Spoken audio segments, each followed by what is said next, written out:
Welcome to the Football Show here on PLZ Soccer's YouTube channel. I'm Kerry Pollock. Tam McManus and Alan Ruff are here with me on this Friday. What's coming up on today's show? Celtic take on Aberdeen in the top of the table clash. Biggest game of the season so far. We'll find out tomorrow. Two new managers have arrived. Neil Critchley will be in the dugout for Hearts. However, Simo Valakari has to wait until some paperwork has been sorted out before he gets the green light at St Johnstone. Sean Rooney has been released by St Mirren. Rangers travel to Kilmarnock for the lunchtime kick-off at Rugby Park. Let's have a look at the fixtures to see what's coming up. Said there, Celtic take on Aberdeen, Dundee United against Hibernian, Hearts will face St Mirren, Motherwell against Dundee, St Johnstone face Ross County and Kilmarnock will host Rangers on Sunday. Before we get to the games, Tam, both Celtic and Rangers have been charged by UEFA fines for their pyro displays in recent weeks. Earlier this week, Rangers interim chairman John Gilligan says, "My message is the use of pyrotechnics must stop and stop now at all matches at home and away games." It's nice to see from the viewers, but it's just simply not safe. Yeah, it's costing the clubs money as well as being, safety. As John said there, I think he mentioned that there's people maybe, in terms of the asthma and stuff like that with the smoke. You can't, plus you can't see the game. So listen, as to the atmosphere, I get all that, but if it's costing your club money and it's dangerous, then stop doing it. And I don't think that John Gilligan could have been any firmer in terms of it has to stop. But it's costing the club money, and there's people who maybe get hurt by it. Brendan Rodgers also spoke earlier today about it. Here's what the Celtic boss had to say. He said, "I'd really hope so. We don't need the pyrotechnics to have a great support.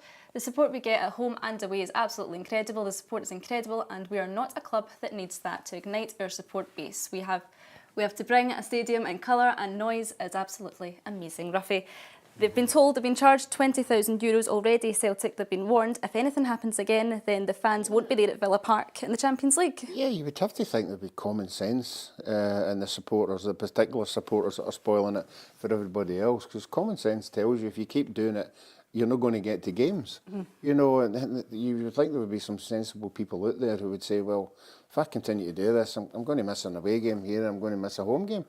It's just so common sense, it's unreal. And it's the minority that are probably ruining it for the vast majority of fans that go to these games. Yeah, it's the majority. If they are banned, they're the ones that are going to get banned. I wouldn't like to think anybody would be punished that's not in any segment of that stadium that's causing the problems. So it's the people who are causing the problems, that will be banned. And maybe they have to be banned to get them to show that common sense I'm talking about. Yeah, well, let's get on to the football then. Tam, we spoke about it earlier this week. Biggest game for Aberdeen ahead to Celtic Park? Yeah, I think it is. I think that obviously Aberdeen have started fantastically well, but this is their biggest test so far. This will be the best team that they've played against. A lot of people were saying, Celtic got a lot of players away in international duty, could be a bonus, but I think Aberdeen had 6 or 7 away as well, so they had a few players away as well, so I don't think that will be an advantage for Aberdeen. It's an acid test for Jimmy Tillane. Listen, he's won every game so far. It's a perfect record, and if he comes away, with still having a perfect record from Parkhead, then the fans will really start to believe that this could be their season. But I think they're going to get a rude awakening. I fancy Celtic to win this game comfortably. I just think that Aberdeen have been a little bit fortunate with the fixtures and stuff like that. I think they're a good side. I think they've got third tied up. I said that a couple of weeks ago, but I think they're going into the kind of Lions Den tomorrow, and I think that Celtic will lift themselves for the big game that they always do domestically. Yeah, 7 out of 7 roughly for both sides. What's impressed you so much about Aberdeen so far? They're winning games. They're getting a wee break here and there. I think the last 2 or 3 games, they have been getting a wee deflection or an own goal or something like that. But you can't take anything away from them. They're winning games. I mean, Tam's saying they've been good. This is where we'll find out how good they are, because they're coming up at this moment in time the best team in the league, so they'll be tested defensively. I don't think they've been tested defensively, seriously defensively this year. I think Celtic will have a large percentage of possession of the ball, so they'll have to defend particularly well. It's something that they possibly not had to do this year, so it's a massive test for them coming down. They do have their goal scorers though, Tam, and Toby Keskin and Nicky Devlin's got a few in as well, Jamie McGrath, so they do have threats all over the park. Yeah, they have. They've signed good players. Kevin Nisbet as well, yeah. Yeah, Kevin Nisbet. Keskin I've been really impressed by. He's got serious pace, and he'll cause Celtic problems on the counter attack. The boy Nielsen in the middle of the park's been superb for them. He just sits and tidies up in front of the back four. They've defended well. They've looked strong at the back. The goalkeeper's been a great sign as well, Meathoff from St Johnstone, who had a wonderful season last season. So I think they'll cause Celtic problems, you know, on the counter-attack with the pace and the movement they've got. But I just feel as if Celtic, you know, they've got strength and depth. They're coming into form, I think, at the right time. And I just think it'll be a long 90 minutes for Aberdeen. Cameron Carter-Vickers, he was in training this week. He should be available for tomorrow. It's not that Celtic fans aren't comfortable with Austin Trust in that position, but just a wee bit more comfortable with Cameron Carter-Vickers there. Yeah, I think he's the best centre back in Scotland. I think when he's fit, he's superb. You know, he cruises the games domestically usually, and I think he would be a big boost, particularly with the game next midweek as well against Atalanta coming up. So yeah, I think he would be a real, you know, boost for Celtic to see him back in their back line, and they would almost be at full strength if he's back in. Well, it took them till the 88th minute, roughly, against Ross County to get that winner, Nicholas Kuhn. How do you frustrate Celtic? What's the key for Aberdeen on Saturday? I think, as I said earlier, that if you look at most of Celtic's home games, they have 70% possession of the ball. I think Aberdeen have got to try and cut that down dramatically. And when they have got possession of the ball, they've got to use it wisely. They've got to move up the park. We know they've got strikers up there, but they've got to get up there, you know, and feed quality balls in there. So for me, it's all about possession of the ball, you know, and Aberdeen have to get a large chunk of what Celtic usually dominate. We've seen Brendan Rodgers switch up his striker role, of course. No doubt we will see both Adam Idia and Kyogo. Who does this game suit more, would you say? Because they're very different in what they can provide. That's a good question. I think, you know, you could play either. I think Kyogo's number one striker. I still think he's got the starting jersey. I think Aberdeen will probably obviously sit a little bit deeper, which would probably suit an Ida more, you know, if crosses into the box. But I think when you look at Kyogo's record in big games, you know, particularly against Rangers, usually, you know, cup finals and big derby games, he's the man to go to. So I think that he will start with Kyogo, and if things are not going well, then he'll bring Ida on. But that just shows you the strength and depth that Celtic have got. You know, they've got a really, really strong bench, and if things are not going well, you can bring 3 or 4 on that are just as good as the guys in the park. And Aberdeen also left it for a late comeback, roughly, after beating Hearts 3-2 at Pittodrie. Is that a quality that both of these sides possess, that they keep going until the very end? They need to get that winner? Yeah, but if you're in a team like that and you know that you're getting results like that, you're getting the late goal, you know, the confidence in the team, then believe that, all right, if we keep going at it, you know, we'll eventually get it, you know, but it's going to be different for them this time. You know, this is a game that most of the players, even the new players that they've got, haven't a sort of a face this year. So it's going to be a big day for them. And Kobe was out speaking to the Aberdeen boss Jimmy Devlin this week to hear his thoughts ahead of the game. I'm here at Cormac Park as the Aberdeen bus, not quite an open top one, sets off for the top of the table clash tomorrow against Celtic, a game in which Jimmy Devlin insists his team won't be changing the way they play. And hopefully we can some minutes also have this momentum ourselves and try to be what we are good at. I think that's crucial to get points in these kind of games, and also the things we believe in, because we train on it every week and try to be better at every week. But as you can see yourself, every game we have played so far is a little small difference inside the games, but you can still see it's Aberdeen, and hopefully it's the same now on tomorrow. And if you've watched the show, you will know that October is the month that will see if Aberdeen are the real deal. Well, October's here and Jimmy Devlin isn't caring what those have to say about his side's run of games so far. Yeah, it's football. Football is not easy. Every team has the strengths and weakness, and every game is competitive. We have win some games late, so some we have been more better in the side game, but still find ways to win in games, and that's what we're trying to do. We try to grow every week, and then during this journey try to find ways to win the games when we are in and this competition and team spirit. That's what we try to build the team on, and then what other people think, I don't care actually about that. Aberdeen travel to take on Celtic at Celtic Park on Saturday. Kick-off is at 3 o'clock. Well, there you go, Tammy doesn't care. You can only beat what's in front of you, I suppose. Yeah, and the Aberdeen fans will be sick of pundits and people down here, you know, talking about how easy a run they've had, and yes, you know, and they've not played anybody yet, and stuff like that. All they can do is win games, and you've got to give them enormous credit for beating what's in front of them. We all say October's going to be a big month for them. You know, they've got a big game against Rangers coming up at home and a semi-final against Celtic, so it will be a big October. But listen, all they can do is win games of football. I think they've put that much daylight between likes of Hearts and Hibs already, that third place is in the bag. And, you know, if they can go down to Parkhead and even get a point, then, you know, it's an enormous, you know, point for them in terms of maybe trying to split the Old Firm this year. Are we too early to call anyone a title contender, Ruffy? No, not yet. You know, I think, you know, Celtic will believe they're on the front foot, you know, and they're beating everybody, you know, and they're beating everybody comfortably. You know, I think Aberdeen, as Tam said there, if Aberdeen were to come down and some way get a draw, you know, they will definitely, the supporters will believe they can split the Old Firm. You know, because obviously Rangers have got a tough game this weekend as well, but certainly an Aberdeen side coming down for Aberdeen, getting a draw or whatever, you know, will give them massive confidence to go back up the road and say this could be the year. Just before we move on to the next game, Nicky Devlin made his Scotland debut against Portugal a few days ago. He made a crucial block in the game as well, so he made a good account of himself. Did you find that when you had a good game for Scotland, when you went back to team football, you had a spring in your step? It's always good, yeah. No, I thought it was always good coming back, particularly if you had a good result. You know, if you're coming into the dressing room with all your mates that you're playing with week in, week out, and it does rub off on the other players as well. You know, because you always get a bit of banter in the dressing room, how the game went or whatever. So no, I think it's good for like an Aberdeen player getting into the Aberdeen dressing room and making it a very joyous time when he went back.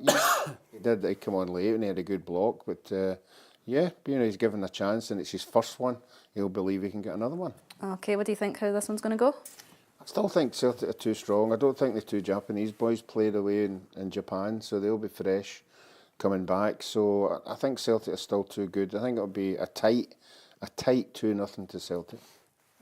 Sam? I'm going to go for 3-1 to Celtic. 3-1 Celtic? I'll go 3-1 to Celtic, yeah. Okay then. Kilmarnock will take on Rangers on Sunday at 12 o'clock. Overall, when these two have met at Rugby Park, Tam, Rangers seem to have struggled a little bit, even though they've won more than they've lost, but struggled but got there nonetheless. Yeah, it's just a tough venue to go to. You know, you seen at the start of last season where Kilmarnock beat Celtic and Rangers, both at home.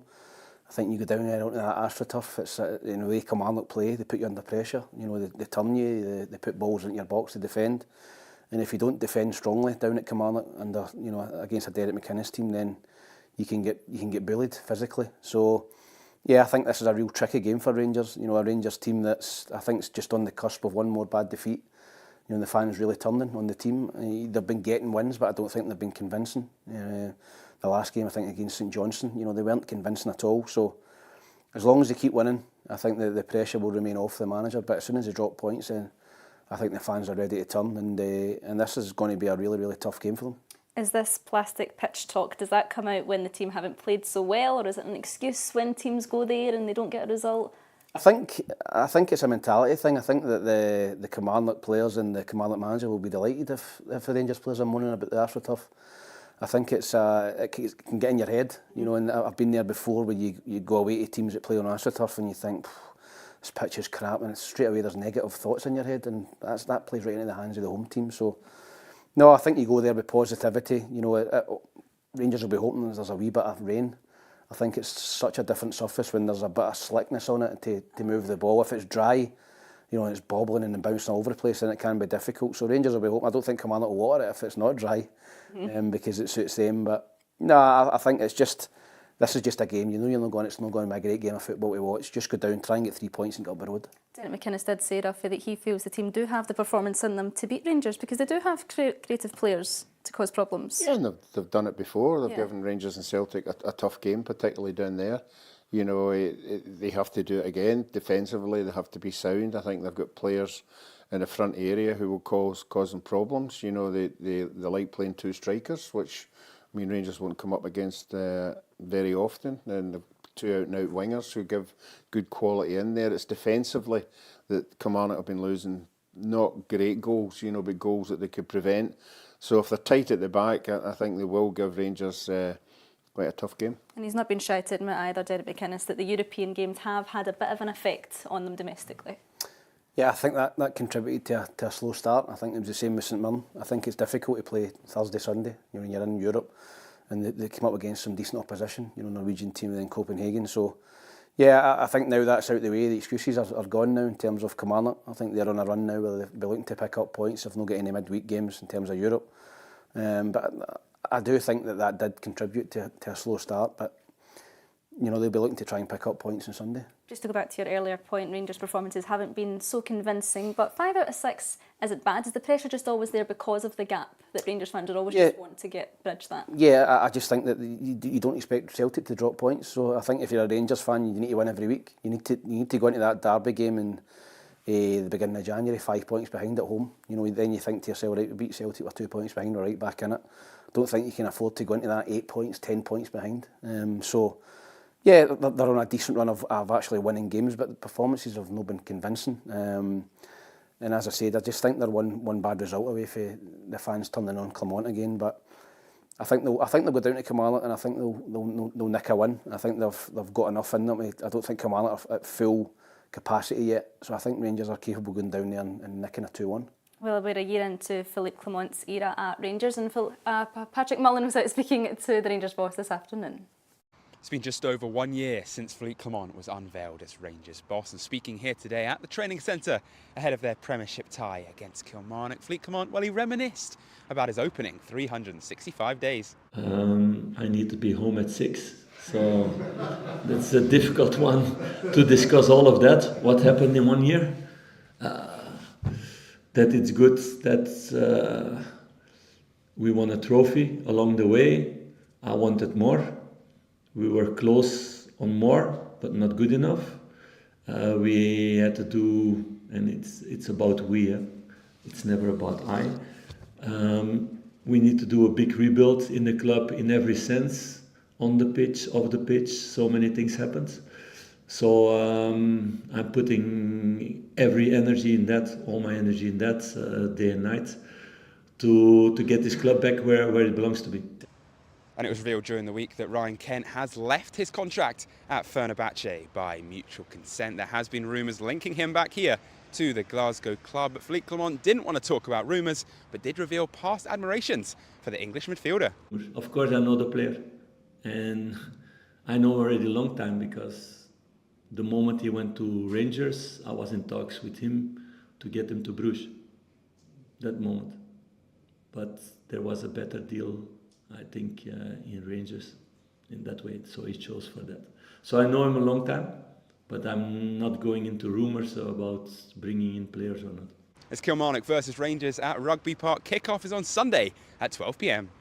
Yeah, Ryan Kent has terminated his contract at Fenerbahce after just 16 months into his 4-year deal. Would he be welcome back at Ibrox, Tam?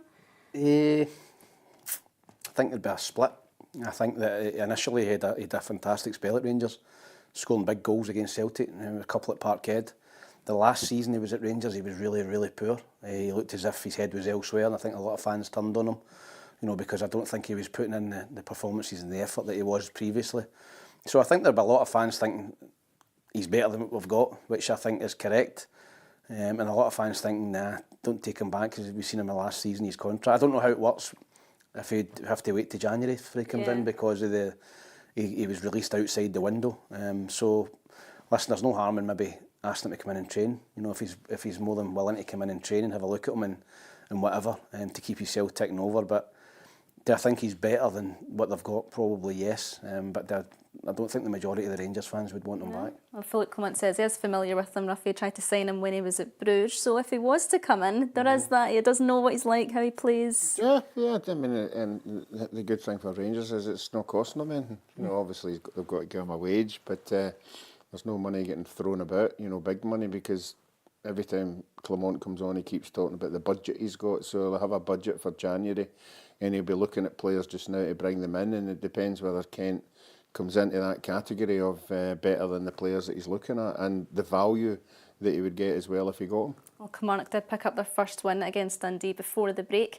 An awful way for Dundee to lose that game, but that's just football for you sometimes. Yeah, it certainly is. You know, sometimes you get the break, sometimes you don't. You know, that there's nothing worse than being 2-0 up and losing 3 goals in the last, 5-10 minutes of the game. You know, it just shows you that there isn't a very good organisation there at the back to see the game out, but they'll take the 3 points and they'll move on. What do you think? I think Rangers will win it. I think I agree with Tam. I think 2-1 Rangers. You said 2-1 2-1 as Rangers, well, yeah. right then. Hearts will face St Mirren. It's a new era under Hearts, under Neil Critchley, sorry. Experience at Blackpool, Liverpool under 23s, chosen by the analytics system. We spoke about it on Wednesday, Tam, but he was proposed as the man for the job. Ruffy, how do you look at this new system and way of recruiting managers? Well, I'm old school for a start, you know, so I find it very difficult to get my head around that a computer's picking somebody, and I think a lot of the supporters, Hearts supporters, are agreeing with that. The guy's been sacked at 2 teams. You know, you wonder what that flags up. You know, but obviously he must have done some good somewhere. I know he's got a very good coaching certificate, one of the highest coaching levels that you can get. You know, so it depends what the analytics things throws up. There'll be good things, there'll be bad things, but I would really like to know how much input that the Hearts board had in picking this guy, or was it the guy for down south? I was going to say that to you, Tam. Does it take the job away from these guys in the recruitment parts of the club? Does it take a bit of pressure off them as well if things don't go right? Yeah, I think it does. I think it takes the pressure off some of the board members who would probably, Ruffy would tell you more than me, who would probably pick, you know, 4 or 5 years on the board, and you would have a look and have a conversation about who the best candidate was, and you would come to an agreement. I think this is a Tony Bloom appointment. I think this is Tony Bloom, Andrew McKinley. I think that they've came together. Tony Bloom's came up with a couple of names. Obviously, the boy Hugma has knocked it back, and then the other guy was Critchley. So I think it's going to be interesting to see how he gets on. Nobody really knows his style of play, and we'll find out. I think it's early to find out straight away. He's only been in the door, but they've got a tough game against St Mirren at home, who are decent. And Hearts need to start picking up points, bottom of the league. You know, and it's okay. I seen them talking yesterday about getting closer to Celtic and Rangers. They need to get closer to St Johnstone first and start winning games. But I think they'll draw this game. I don't think they'll get off to a winning start. I just don't think the confidence is quite there yet. But I think they'll get a point. Could this analytic system be used for picking players in the future, Ruffy?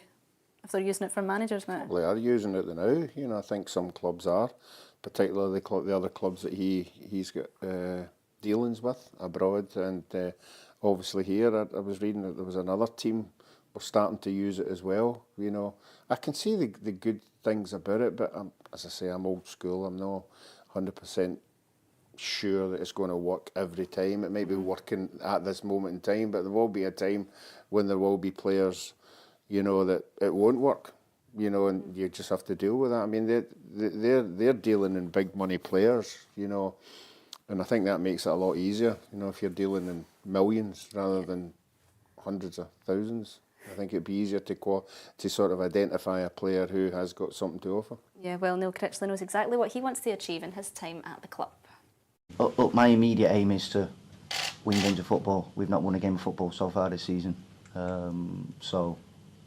are where we are. And my focus is solely on St Mirren on Saturday. The rest will hopefully take care of itself in the future, but like I say, there's plenty of points to play for, plenty of games, and hopefully over the next coming weeks and months we can gradually climb, and let's see where we can get to. Yeah, they come up against St Mirren, Tam, who've been a bit up and down this season, just 1 win in their last 7 league games. What have you made of them? Have you been impressed? Again, similar to Kilmarnock, they're in European competition. They obviously get through the first round against a team from Iceland, which was pretty straightforward for them. But then obviously two good big ties against Bergen, and obviously they just fell short. But I think that they are, again, no excuses for St Mirren now. They're not in European competition. They should be looking to start to pick up points now, and I think they'll pick one up at Tynecastle. I think St Mirren are decent away from home. I think they're hard to play against. And I think it might take a little bit of time for Neil Critchley's ideas and systems and tactics to kick in.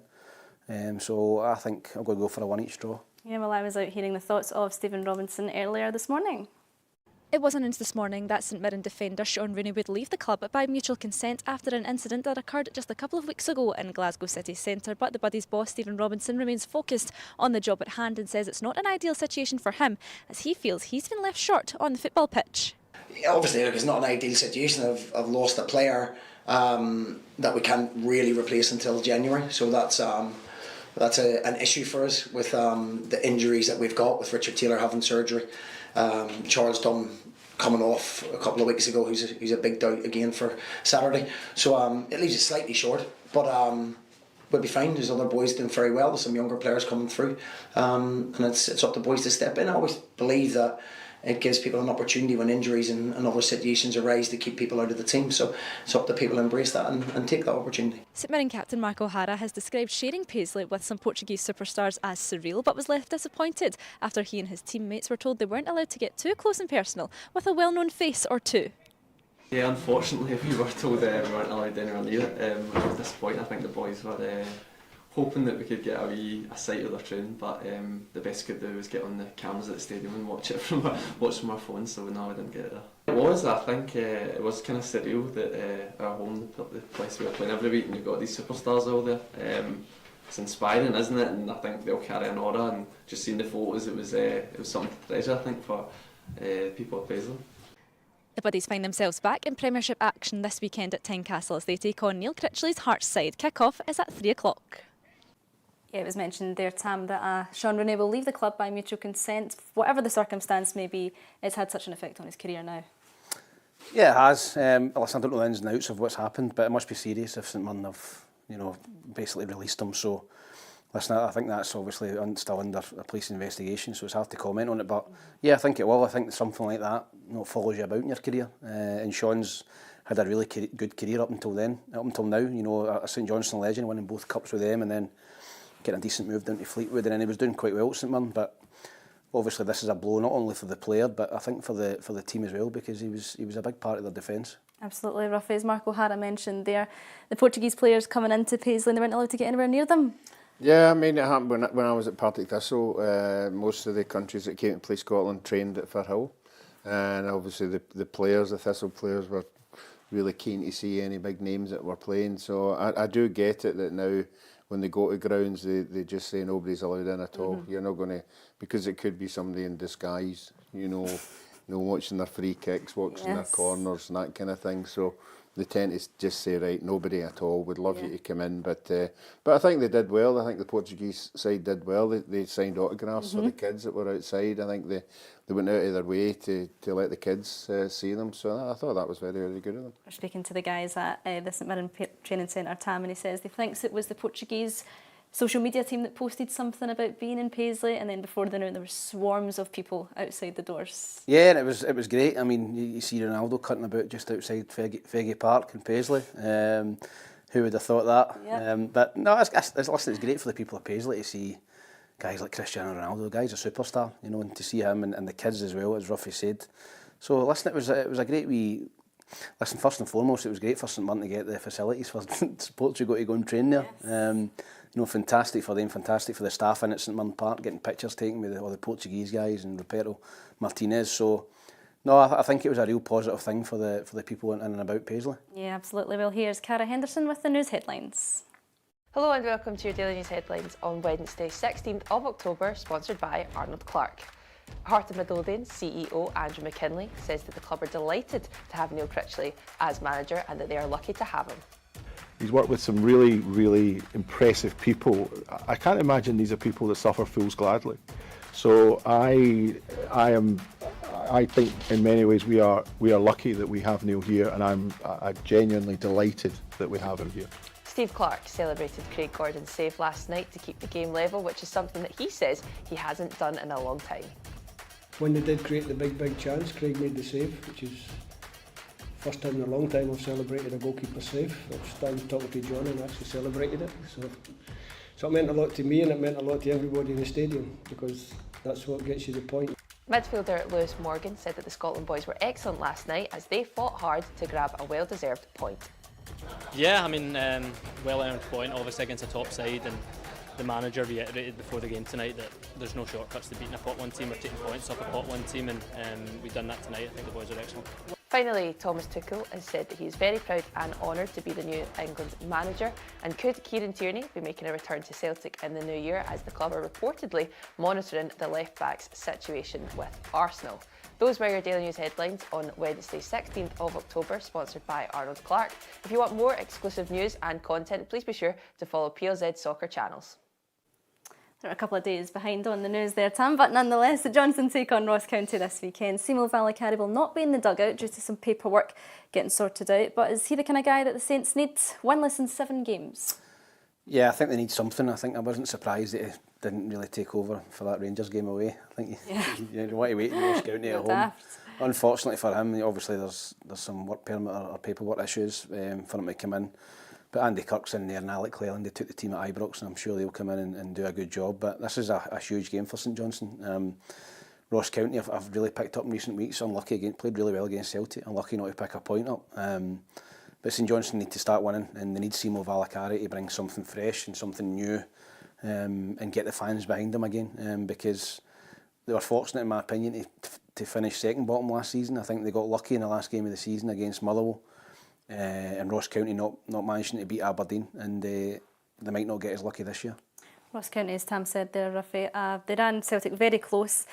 Is that a cliche term to say that not all games are easy? No game is like an easy 3 points to gain. Some are harder than others. You need to be at the very top level all times. Yeah, but as far as this game's concerned, this is a game that both teams will be looking at the fixture list saying, look, if we're going to pick up points, these are the teams we've got to pick the points up off, and that'll be both sides, Ross County and St Johnstone. So I think it'll be quite a tight game. Ross County are getting the wee result here and there, but St Johnstone always look as if they're going to get something, and then obviously something stupid happens. But I think Ross County have got maybe the better forward line players, that could cause more damage than St Johnstone forward players. What did Ross County do that day against Celtic, Tam, that frustrated them right up into the last moment, that worked for them?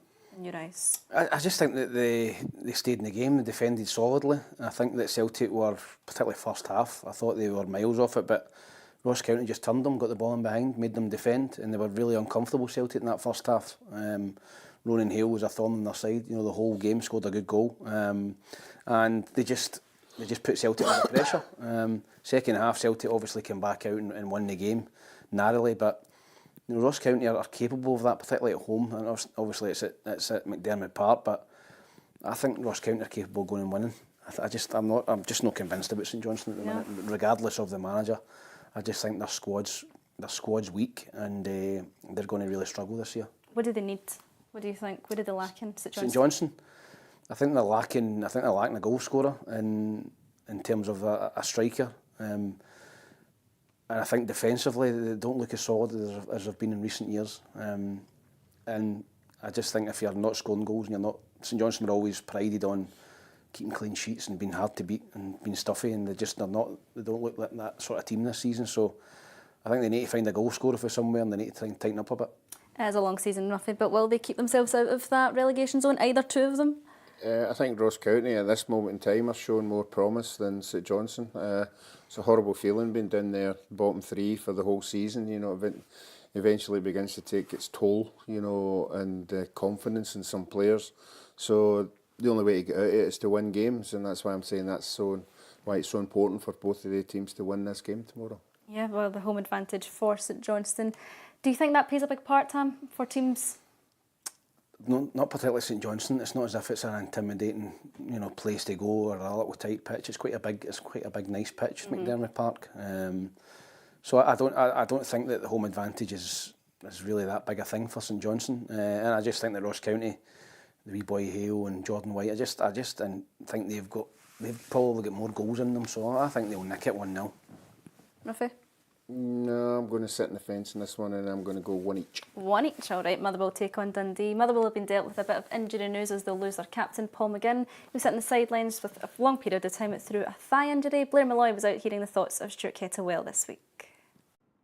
Motherwell have been dealt another injury blow, with captain Paul McGinn set to be out for a significant period of time with what manager Stuart Kettlewell has called an innocuous muscle tear. We've lost Paul McGinn. We've lost Paul McGinn for a significant period of time. A muscle injury, completely innocuous, and very simply, he's going to miss a real good chunk. We'll be a wee bit more specific on that, but the fact of the matter is that we're going to be without our captain. The Steelmen have been in good form ahead of this international break, winning 6 out of their last 7 matches, and the manager today insisted that they are ready to hit the ground running when they take on Dundee this Saturday. You've heard me saying a number of times that by us breaking up and thinking it's holiday time and that we've actually achieved something is never going to work for us. So there was plenty of work last week, and there's been plenty of work done in the build-up. Obviously a bit of disruption in the sense that we've had a number of players away in international duty, but I never take that as a negative. We have to find a way around that. We have to make sure that we're still getting our message across, getting our work in, and then ultimately getting everybody back together today. Some have played more minutes than others, some have travelled longer than others, so you know the big clubs have been doing that for many a year. So we've been very vigilant as a staff to make sure that we're trying to put everybody in a good place. Although they will be without their captain, can Motherwell keep this impressive run of form going as they take on Dundee here at Fir Park this Saturday? Were you impressed with them at Hibs, Tam, just before the break, Motherwell? Yeah, I was. I watched the full game and I thought Hibs were a marginally better team first half, but second half I thought Motherwell got a grip of the game. Listen, they've got a real young superstar in their team, Lennon Miller. I've seen him during the week. He scored a fantastic goal for Scotland in their 21s. You know, he's a jewel in the crown for Motherwell. He's our best player for me at the age of, I don't know, what is he, 17, 18 years old, 18. He's our best player, and I think that when you've got a player like that in your team, you're always capable of winning games. Paul McGinn will be a big blow for them. You know, I know Paul well. I've seen him at Hibs over the years, and he's a real solid character and can play anywhere across the back. So, and he's a leader, so they'll miss him. But they're going well, Motherwell. You know, they don't really hear much about them. They kind of win a couple of games, lose one, but they're always thereabouts. They're sitting fourth at the minute. You know, so they've had a good season up until now. And I think they're capable of beating a Dundee team that's kind of off the boil at the minute. Yeah, they are. They'll be hoping to pick up their first win. Winless in 15 league games, roughly. It's not a great start when you look at it like that.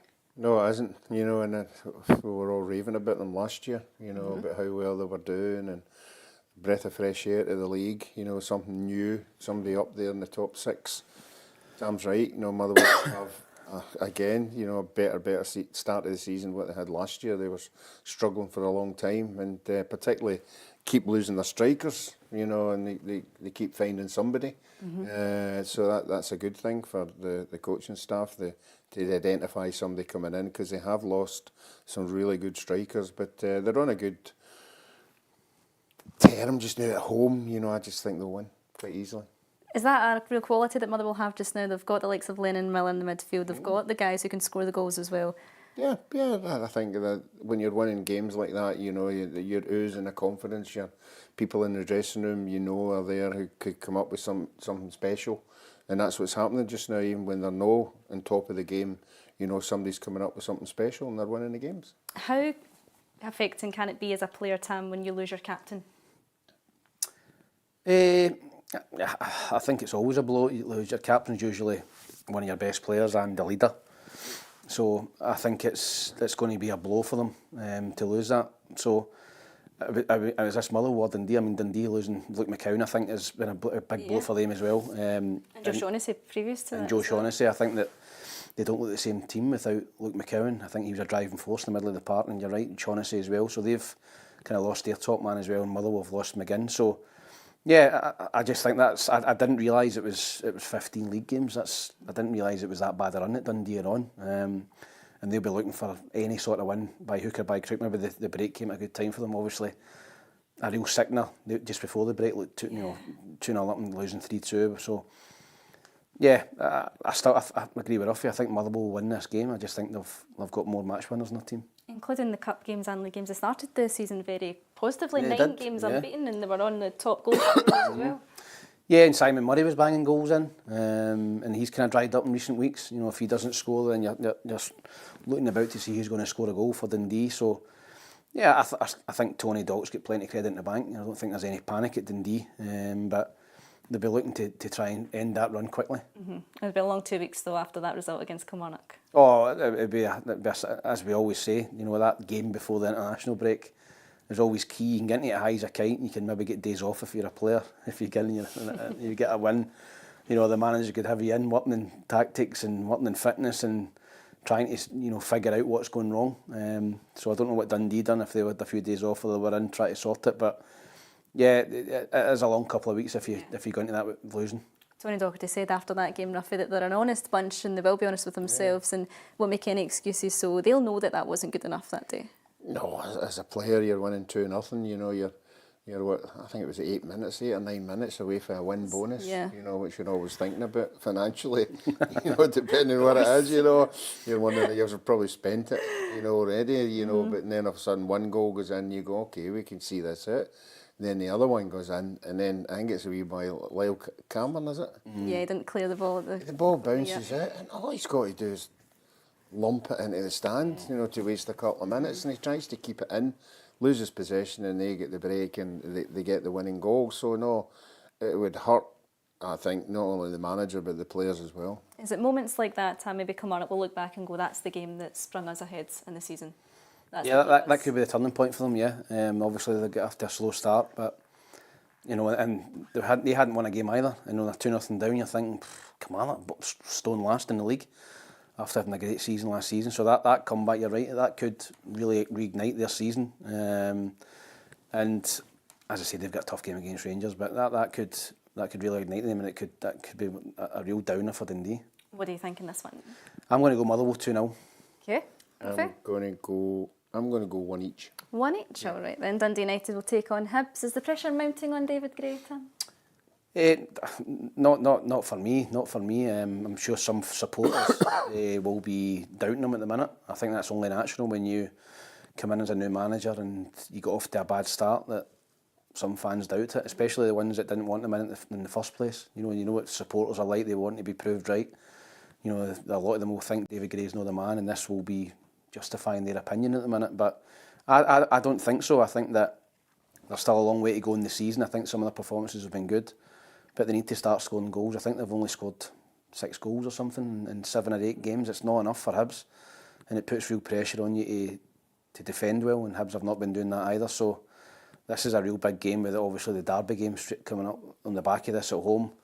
You know, I think they're currently 2 or 3 points ahead of Hearts at the minute. So you want to get into that game still being above them with a chance to increase the gap.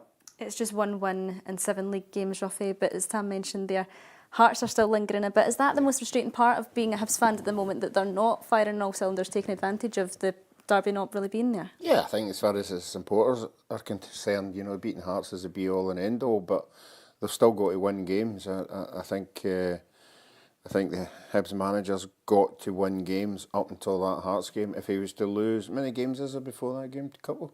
No, one after this. I think a heavy defeat to Hearts could make some people press a button. Yeah. You know, if he obviously doesn't pick any points up at the weekend, get into the Hearts game, you know, it's okay getting a good performance. If you're on the back of a 2-0, 3-0 defeat, you know, it just, everybody lumps on and gives their tuppence well. If Hearts were winning every week, Tim, do you think that David Gray's job would be in the balance? No, I just think it's too early, Kerry, to be talking about people losing their jobs just 7 games into the season. I think that Hibs, as we know, have fired through managers willy-nilly. You know, there's been so many ins and outs, and I think you've got to stick with somebody at some point. And I think that's going to be David. I don't think the performances have been that bad. I think if you're going out and you're... Listen, I've seen some of the performances under Lee Johnstone and Sean Maloney, and you just think it's not going to happen. I don't see that yet at Hibs with David Gray. But Ruffy's right, you need to start winning games. They've been in positions to win games and they've not won them. And this is a game, Dundee United have had a great start to the season. But Hibs have got a decent record up at Tannadice and against Dundee United in general, so they've got to go up there and they've got to take their opportunities. I think Martin Boyle possibly be back, which is a huge boost for them. But they've got to start scoring goals again, Hibs. Is it just that clinical edge you think they're missing? Yep, I think so. I think you've seen against Rangers, you know, they created chances, missed a penalty as well. Again against Motherwell, first half, they created 2 or 3 good chances. They don't take them, Motherwell score the first goal. So again, if Hibs can just get the first goal and get in front, then it would give them confidence, but they've got to be more ruthless in front of goal.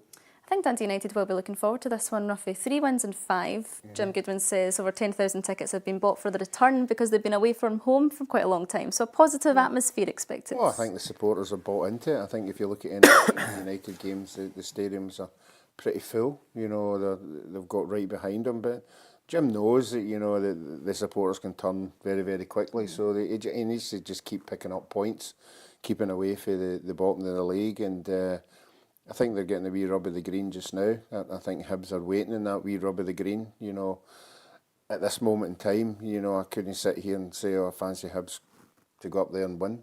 You know, because of the form that they're on. So I'll probably sit in the fence here again and go another one each draw. All right, well, I need to change it a bit, Jim Goodwin, because obviously Ross Graham, Ryan Strain and Trapanovsky won't be available, Tam, as well. Oh, you never told me that. I think they've got a few injuries. They've got a couple of injuries at the back. Trapanovsky's obviously a big one for them. He's been good for them. But they just seem to have a good togetherness. There's a good team spirit up there at Dundee United. You've seen that down at Kilmarnock, 3-1 down. Game was done, and they come back and get a 3 each draw. So, you know, they're playing to the final whistle, and Hibs only to defend strongly. It's when Tannadice is full, it's a good atmosphere. It's an intimidating atmosphere, and there's going to be a lot of Dundee United fans at the game, so, and a lot of Hibs support. So, should be a good atmosphere. But I'm going to go for Hibs to get back on track 2-1. Well, before we move on, will the thought of the derby be lingering because the performances and results haven't been there? No, I don't think so. I think you just take it game by game. I think as soon as the game finishes at the weekend, you start focusing on Hearts.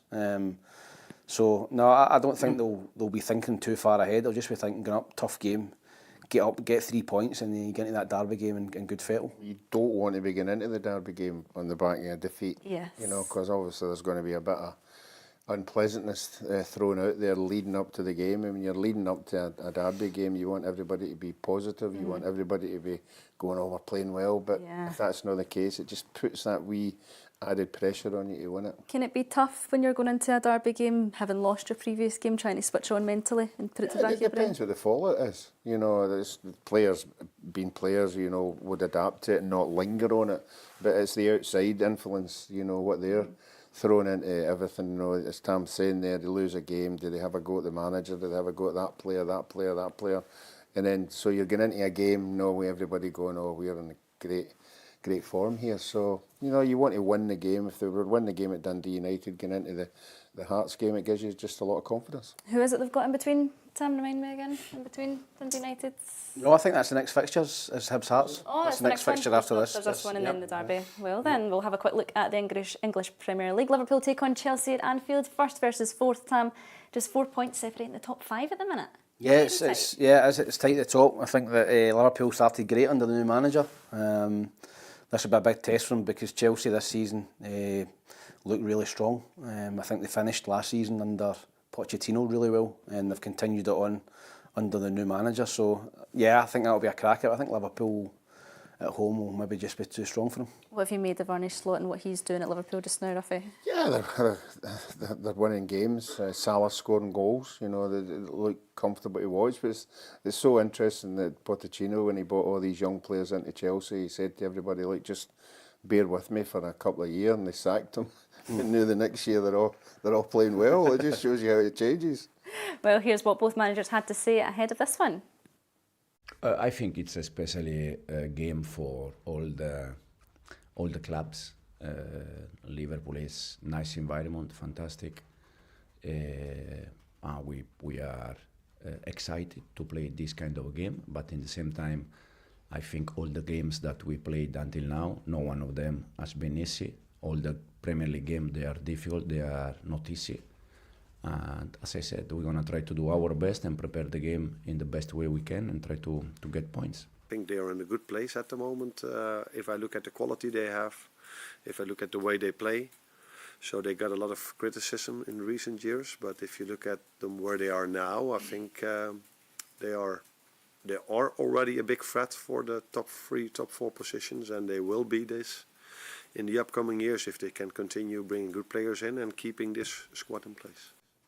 Enzo Maresca saying there, Tam, that you can't wait to go to Anfield. You enjoyed Anfield when you were there with Peter to see Rangers Liverpool, yeah? I did. I enjoyed the hospitality. It was fantastic. Yeah, it's a special stadium, and the Kop end, you know, when Liverpool are shooting into that end, it seems as if, even from going back to Ruffy's day, they can suck the ball into the net. I just think Liverpool are difficult to beat at home in big games, and that's why I think that they'll win this. But I think there'll be goals in it, maybe 3-2 or something like that. Yeah, Ruffy? Yeah, I think home advantage might just sway this one. I'll go 2-1. 2-1, well that's all we've got time for today. Don't forget to hit the subscribe button and hit the like button and join us all with all the shows we have available to you. All the news right at our very fingertips. We've got the football show, the Saturday morning preview show, the women's football show and much, much more. On behalf of myself, Tam and Ruffy, thanks for listening, thanks for watching.